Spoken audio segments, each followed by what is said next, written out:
Hola, bienvenidos a un nuevo podcast del Instituto Presbiterial Central. Hoy hablaremos de la vida de Juan Calvino y en el próximo episodio trataremos de su teología. ¿Quién es Juan Calvino? Para la Iglesia Presbiteriana, esa es una pregunta que debería ser fácil de responder, pues toda la identidad presbiteriana se construye sobre la obra y la herencia de Calvino. Y ya sea para afirmar o refutar sus ideas, nuestra teología siempre se estructura en relación con su legado, como un péndulo que oscila alrededor de un punto de anclaje. Ahora bien, decir que la teología presbiteriana se nutre del suelo labrado por Calvino puede resultar irrelevante para muchos. A menudo tenemos la falsa idea de que la teología es ese conjunto de cosas abstractas y complejas, que sí, son importantes en las discusiones, pero tienen poco que ver con la vida cotidiana de fe. A menudo juzgamos la teología desde una lógica de costo-beneficio. Si no me da algo bueno aquí mismo, es interesante, sí, pero no es fundamental. Sin embargo, la teología es como la alimentación. Las consecuencias de una mala alimentación pueden manifestarse ahora o pueden manifestarse en 10 años. Las puedo sufrir yo o las pueden sufrir mis hijos. Es ser como el estilo de vida. Un estilo de vida saludable puede dar resultados aún más relevantes para nuestros hijos que para nosotros mismos. Plantear la teología en términos de cómo me beneficia a mí es un pensamiento viciado desde el principio, porque asume esa individualidad egoísta de nuestro mundo contemporáneo y la Iglesia nunca se ha mantenido pensando únicamente en su propia generación. Nosotros estamos acá porque a lo largo de cientos y cientos de años han existido otros hermanos que han preparado la tierra, no para algo que ellos fueran a comer, sino para que nosotros podamos cultivar los frutos de lo que ellos han sembrado. En todo caso, lo curioso es que la mayoría de imágenes que tenemos de Calvino son caricaturas y simplificaciones, aún dentro de la iglesia presbiteriana. Algunos quizá piensen en Calvino como una especie de genio caído del cielo que rescató la teología cristiana de 1000 años de olvido, pero eso es falso.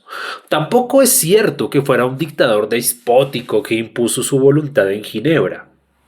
La idea de Calvino como un cuasi filósofo frío y lógico que pensaba en la predestinación y la soberanía de Dios con una indiferencia inhumana también es falsa. Y tampoco es cierto que Calvino fuera más teólogo que pastor y que su teología sea más lógica y filosófica que bíblica. En este capítulo exploraremos la biografía de Calvino y en el siguiente su teología. Pero no es una simple exposición de quién fue Calvino, porque nada que se dice es una simple exposición. Todo sucede dentro de un contexto, pensando en una situación y abordando ciertas realidades. El Instituto Presbiterial Central forma parte del Presbiterio Central del Sínodo Reformado de la Iglesia Presbiteriana en Colombia, y eso ya marca una audiencia, unas realidades, unos retos a los cuales espero hacer eco en este capítulo. A diferencia de Lutero, Calvino no fue un monje. Sus inicios en la fe no están en la vida monástica ni en la tradición agustiniana. Calvino era un jurista que estudió derecho. Su formación fue más secular que teológica en cierto sentido. De hecho, el primer texto de Calvino no es un tratado sobre la fe, sino que es un estudio filológico sobre la clemencia, una obra del autor clásico Séneca. Para el momento en el cual Calvino entra a estudiar leyes, la disciplina había cambiado radicalmente en cuestión de décadas. Con el Renacimiento, la forma de estudiar las obras clásicas cambió completamente y los estudiantes de leyes se acercaban a los textos clásicos del derecho romano con una pregunta clave. ¿Qué quiso decir el autor en su contexto? Esta diferencia de formación es clave, porque a menudo presentamos a Lutero y a Calvino como dos caras de la misma moneda, dos reformadores con diferencias muy concretas, muy pequeñas. Pero sus diferencias no eran solo doctrinales, ambos eran intérpretes de la Biblia muy distintos. Lutero leía la Biblia más como un medieval, mientras que Calvino leía la Biblia más como un moderno. En los escritos de Calvino no se narra su conversión, y lo único que se dice de ella es que fue una conversión súbita. Por lo general, los historiadores han leído esta expresión como una conversión rápida, casi instantánea. En un breve periodo de tiempo, Calvino pasó por una reflexión sobria e intelectual que lo llevó a convencerse del Evangelio. Sin embargo, el historiador y biógrafo de Calvino, Bernard Crotet, ha señalado que esta es una mala lectura de la palabra latina súbita. Esa palabra, en el contexto de Calvino, no se refiere tanto a algo repentino y rápido, sino más bien a algo impuesto. Impuesto porque fue voluntad de alguien más, impuesto porque fue sufrido como una carga muy pesada, o impuesto por ambas razones. Calvino usa intencionalmente este término para no darse a él mismo el protagonismo. Él no hizo una ruta para llegar a Cristo, sino que Dios le impuso el llamado, lo sacó de las leyes y la literatura clásica para dedicarlo a la iglesia y a la Biblia. La conversión de Calvino como algo impuesto es la clave para corregir la visión incorrecta que se tiene de él. A las personas tímidas y retraídas a menudo se nos mira como poco sensibles, pero nada más lejos de la realidad. A menudo el silencio y la soledad van acompañados del peso indescriptible de las emociones. Comparado con Lutero, quien era toda una fuerza comunicativa, imponente y vigoroso, Calvino era apocado y podía llegar a ser desagradable como persona. Su vida está llena de esas actitudes que reflejan a alguien que nunca buscó el reconocimiento y que de hecho sufría por ser una figura pública. Calvino amaba el campo por la soledad y de hecho se queja constantemente de sus luchas en Ginebra en contra de la estupidez y el interés de la gente. Crotet ha mostrado que Calvino buscó activamente desarticular todo culto a su personalidad durante su vida. Inclusive cuando murió pidió ser enterrado en una tumba sin nombre para que no se convirtiera en un símbolo o en un lugar de peregrinaje. Al día de hoy no sabemos exactamente cuál es la tumba de Calvino.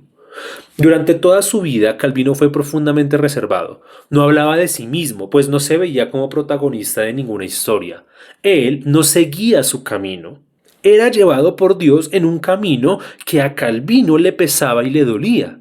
Sus escritos dejan ver que él veía su sufrimiento físico como una parte visible de su vida interna.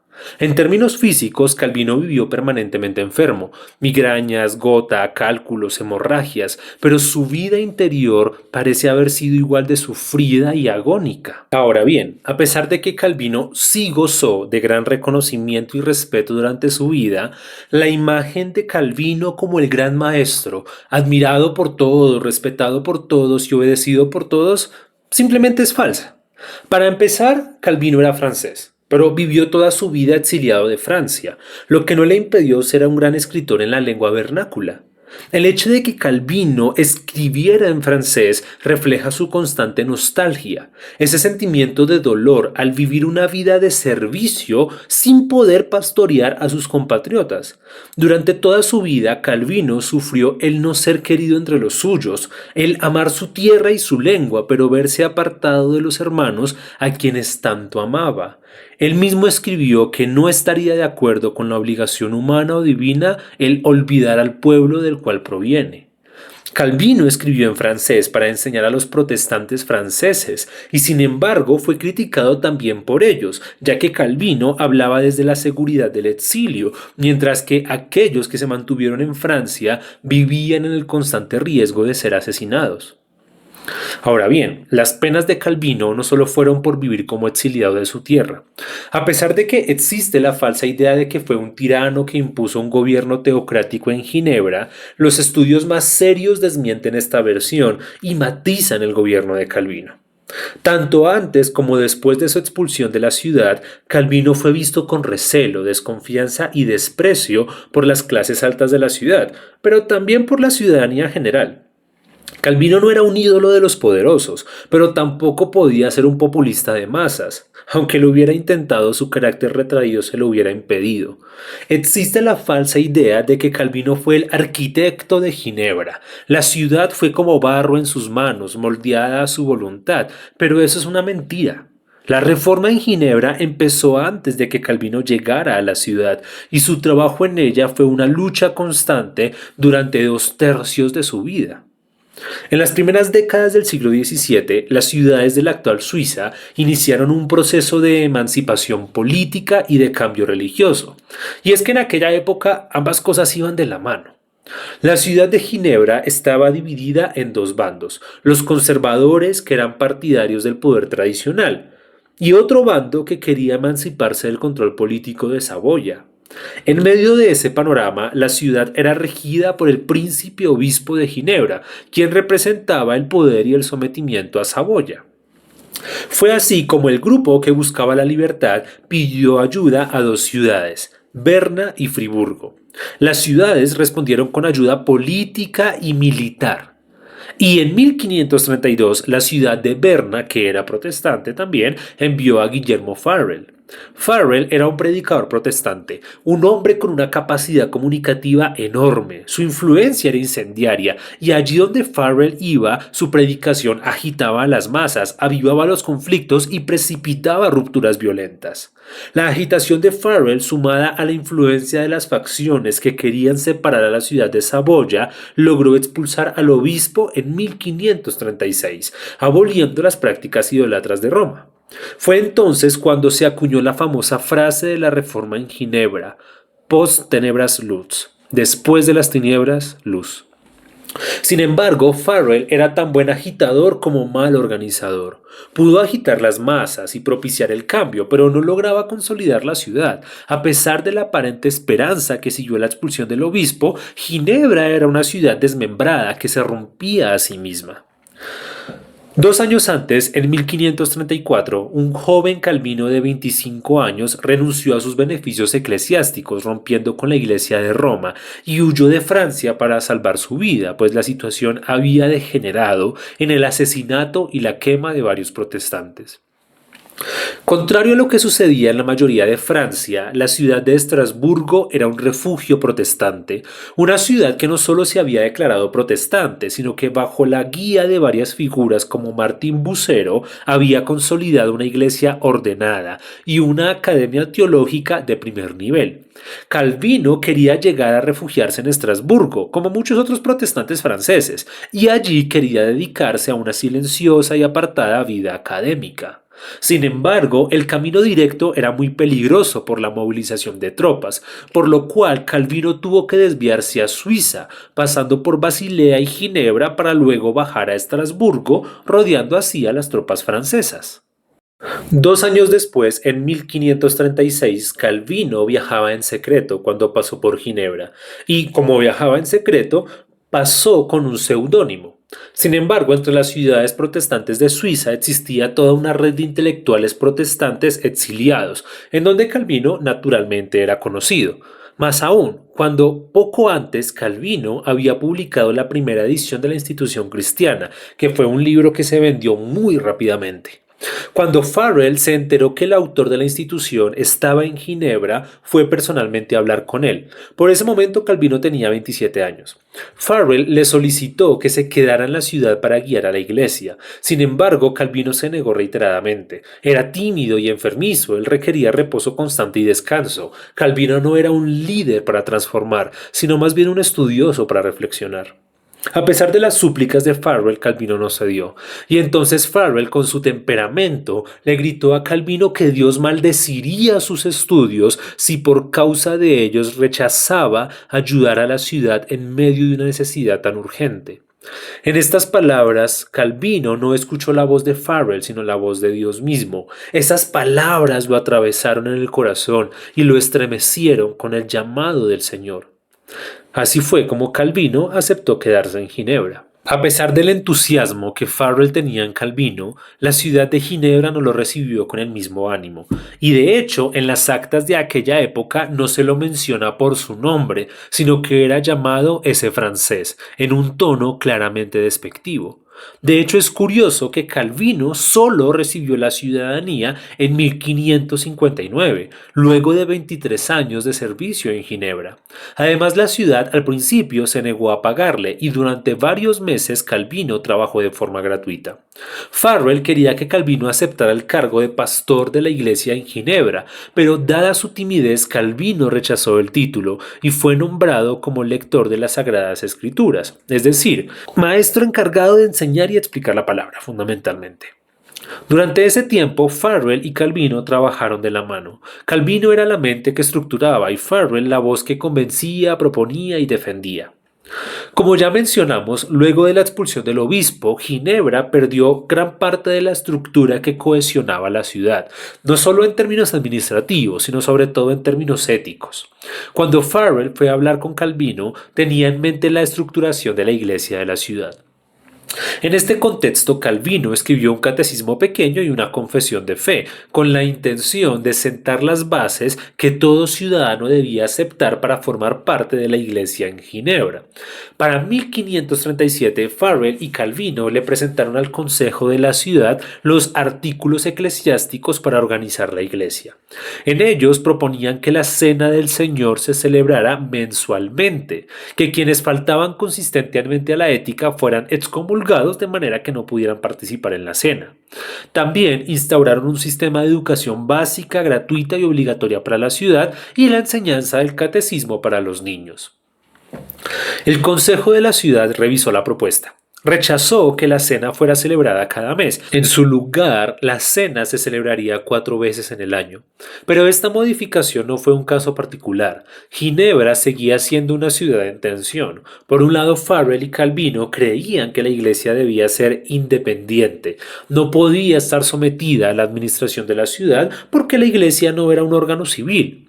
Pero por otro lado, el Consejo de la ciudad consideraba que si la iglesia adquiría autonomía, los pastores volverían a caer en la misma tiranía del papado. En consecuencia, el Consejo de la ciudad rechazó que la iglesia tuviera el poder exclusivo de excomulgar y en 1538 ordenaron que a nadie se le podía impedir participar en la cena. Ese mismo año, Calvino y Farrell recibieron la prohibición de predicar en Ginebra. Sin embargo, hicieron caso omiso y decidieron predicar, aunque se rehusaron a administrar la Cena del Señor. Como desenlace del conflicto por la soberanía de la Iglesia en la ciudad de Ginebra, el Consejo le dio un ultimátum a los dos reformadores para que abandonaran la ciudad en máximo 3 días.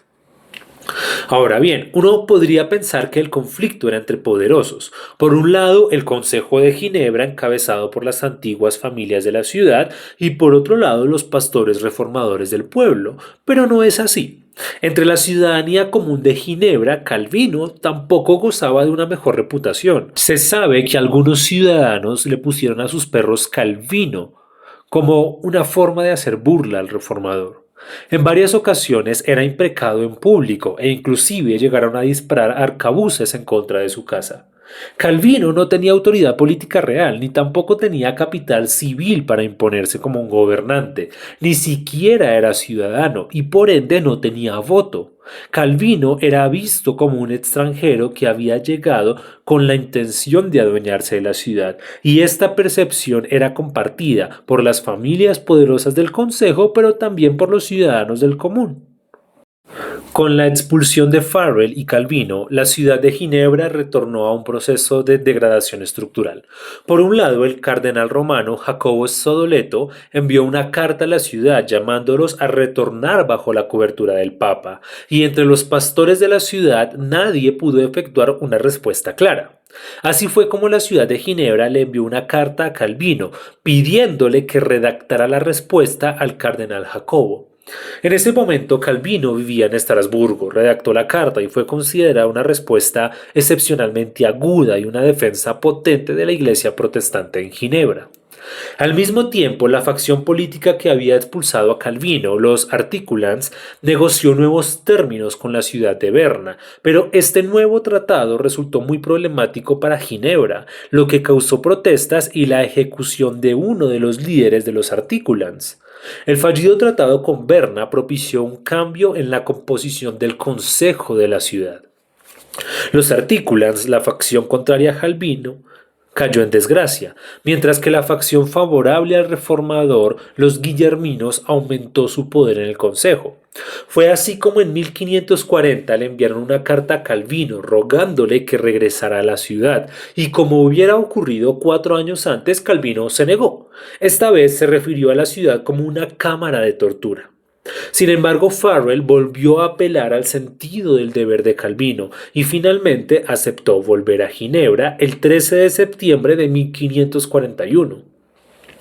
Como condición para regresar a Ginebra, Calvino pidió que el Consejo de la ciudad aceptara organizar a la Iglesia bajo las ordenanzas eclesiásticas, un texto escrito por Calvino en donde establece los 4 ministerios de la tradición reformada: pastores, doctores y diáconos. Y cuando hablamos de doctores no estamos hablando de medicina, sino que nos estamos refiriendo a los maestros teólogos. En el siguiente capítulo describiremos estos 4 oficios.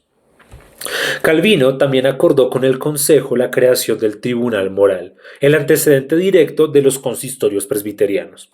Este tribunal era un órgano de la Iglesia, no era una autoridad civil de la ciudad. Estaba compuesto por los pastores y por 12 ancianos de la Iglesia. El tribunal tenía la obligación de velar por la integridad de la Iglesia en Ginebra y tenía la autoridad para excomulgar a alguien por su conducta. Al excomulgarlo no se le expulsaba de la ciudad, pues el tribunal no era una autoridad civil, pero sí se le impedía participar de la cena del Señor. El Consejo aceptó crear el tribunal, pero se negó a darle la última palabra respecto a la excomunión, y durante los años siguientes al regreso del Calvino se mantuvo la tensión entre la autonomía de la Iglesia y el poder del Consejo de la ciudad sobre la Iglesia. Durante 14 años, Calvino siguió afrontando la tensión política en Ginebra. Por un lado estaban los perrinistas, familias tradicionales y poderosas de la ciudad que veían con preocupación la influencia de Calvino. Por otro lado estaban sus partidarios. La tensión entre los grupos finalizaría en 1555 con la expulsión violenta de los perrinistas. Pero antes de llegar a ello, debemos abordar uno de los puntos cuestionables de la influencia de Calvino. Si entre los críticos de Calvino se han popularizado caricaturas como la del déspota que controla la ciudad o la del frío intelectual, entre los partidarios que tienen a Calvino como el más grande teólogo suele darse el caso contrario, y es que su imagen se limpia y se narra su historia minimizando o suprimiendo los aspectos cuestionables. Calvino no solo era metódico con sus ideas, también lo era con el control práctico, y bajo el control del tribunal moral, Calvino logró varios éxitos civiles, como la supresión de la mendicidad y el hambre, pero también convirtió la vida en Ginebra en una especie de cuartel moral. El tribunal prohibió bailar por considerarlo licencioso. Prohibió que en los matrimonios se tocaran ciertos instrumentos, ciertas melodías. Prohibió que las novias llevaran el pelo suelto por considerarlo licencioso. Los juegos también fueron prohibidos, no solo las apuestas, sino los juegos en general, especialmente si se hacían cerca de la iglesia en horarios de culto. El teatro fue censurado, permitiendo solo obras que narraran episodios bíblicos, e inclusive con las obras de teatro bíblicas también hubo conflicto. Pero el control moral no solo era público, sino privado. El tribunal tenía la facultad de pedir cuentas de la vida privada de las personas. Se prohibió la convivencia en pareja antes del matrimonio bajo pena de cárcel. Y debemos reconocer que en nuestra iglesia la discusión sigue presente. Existen regiones y facciones de la iglesia cuyos líderes son muy propensos a fiscalizar la vida privada de los hermanos, y otros líderes que cuestionan directamente esta intromisión en la vida privada. En términos más culturales, el tribunal moral también llegó a prohibir nombres tradicionales de la ciudad por estar más ligados a la tradición romana que a la Biblia, y si algún niño recibía este nombre de sus padres, los pastores se rehusaban a bautizarlo. Se prohibieron también las muestras de ostentación, el uso de joyas o los peinados rimbombantes, se prohibieron ciertos tipos de adornos y hasta se controló la cantidad de platos que se podían servir en un banquete. Se castigó a quienes recitaban el Ave María e incluso a quienes recitaban el Padre Nuestro en latín. Ahora bien, todo debe matizarse. Por un lado, Calvino no hizo de Ginebra un reino de persecución en medio de un océano de libertad. En algunas ciudades la vida era un poco más libre y segura, sí, pero en la mayoría de Europa el terror y el control eran la norma, y en ese sentido lo que Calvino y el tribunal hicieron se entiende como parte de su cultura. Ello no exime a Calvino de lo que se pueda cuestionar, pero tampoco lo deja como el terror de Europa. Además, la persecución tampoco era un asunto caprichoso por ser diferente. El objetivo era optimizar los recursos, generar una cultura de sobriedad y moderación, y suprimir las supersticiones por ser el antecedente de la idolatría. Así como lo dicho anteriormente nos puede resultar problemático, el tribunal hizo otras cosas que veríamos con muy buenos ojos. Por ejemplo, en aquella época se entendía casi como una prerrogativa del marido golpear a su esposa en ciertos casos. Calvino consideraba que esta conducta era inaceptable para un cristiano y el tribunal moral luchó enfáticamente en contra de los casos de violencia conyugal. Asimismo, cuestionó que a las mujeres se les pidiera fidelidad en el matrimonio mientras los hombres practicaban el adulterio, y el tribunal moral procuró erradicar el adulterio entre los hombres de las familias influyentes de la ciudad. Fuere como fuere, esto para nosotros es tanto cuestionable como una tarea pendiente. La disciplina eclesiástica ha sido un tema escamoteado para evitar discusiones incómodas y hasta beligerantes, pero como todo lo que se hace a un lado, termina quedando al capricho del criterio personal de cada líder y pastor, en menor medida también del consistorio. La disciplina eclesiástica en nuestro país ha sido tan bien usada como mal usada en función del caso.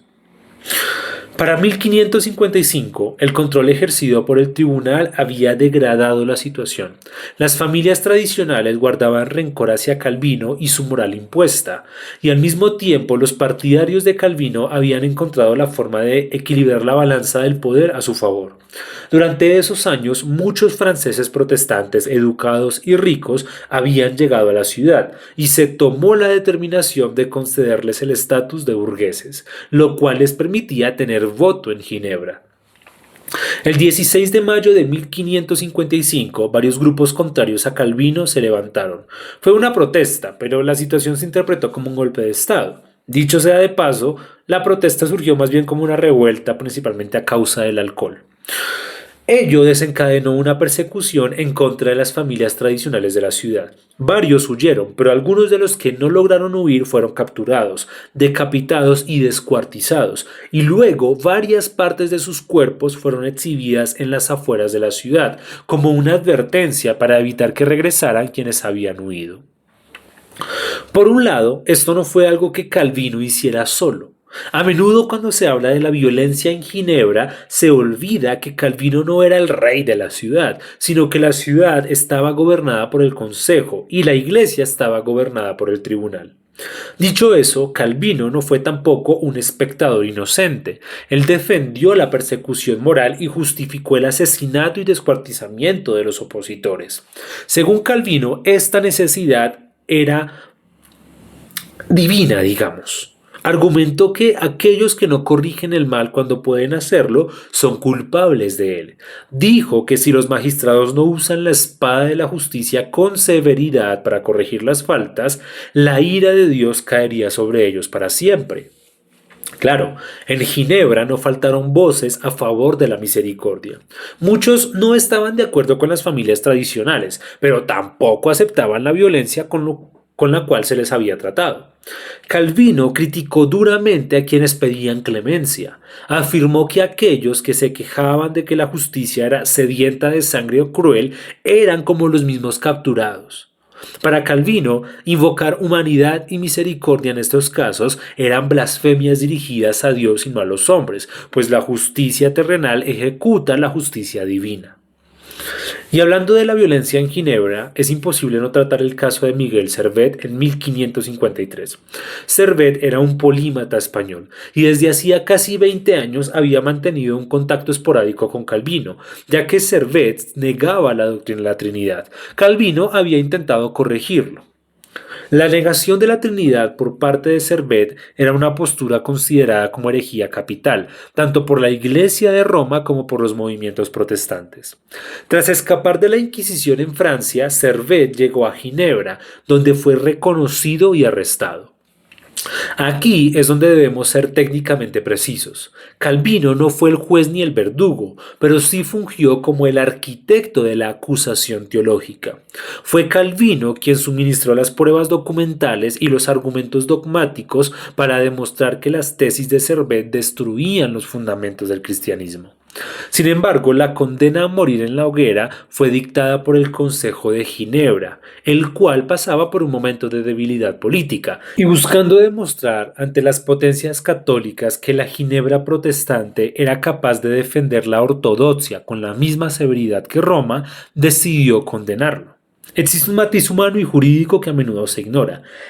Calvino, aunque convencido de que la pena de muerte era la sanción bíblica para la blasfemia reiterada, solicitó al Consejo cambiar la hoguera por la decapitación, buscando un método de ejecución menos cruel.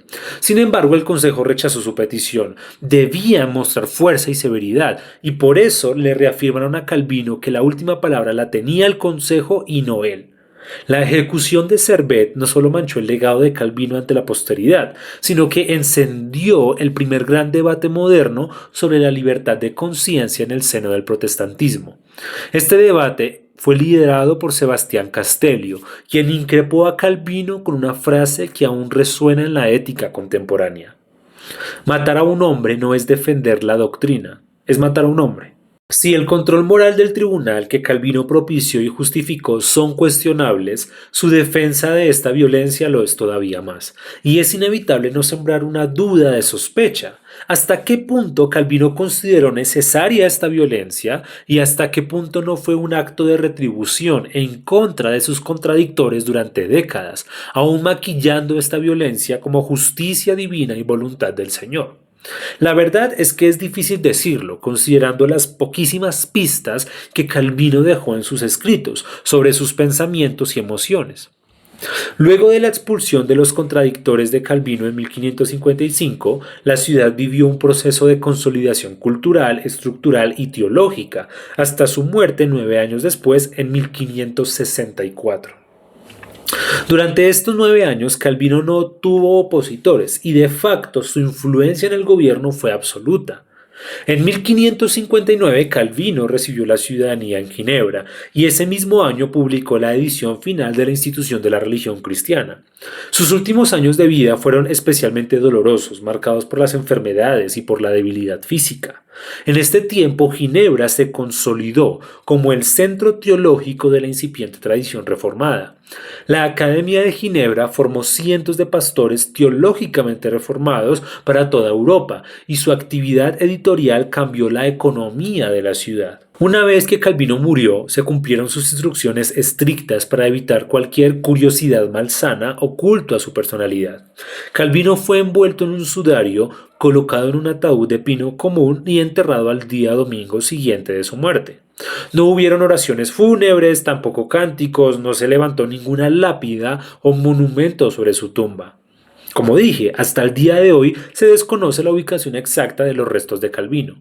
El gran historiador francés Lucien Febvre, fundador junto con Marc Bloch de la Escuela de los Anales, dijo sobre Calvino que, fiel a la ley común, no construyó una tumba de piedras muertas, sino que su verdadero monumento fueron las piedras vivas, haciendo referencia a 1 de Pedro 2:5. Con esto, Febvre quiso decir que la herencia de Calvino no se encuentra en su sepultura o en los monumentos, sino en la conducta, la moral y la estructura mental de los hombres y mujeres que a través de los siglos encarnamos la teología reformada con un compromiso total de vida.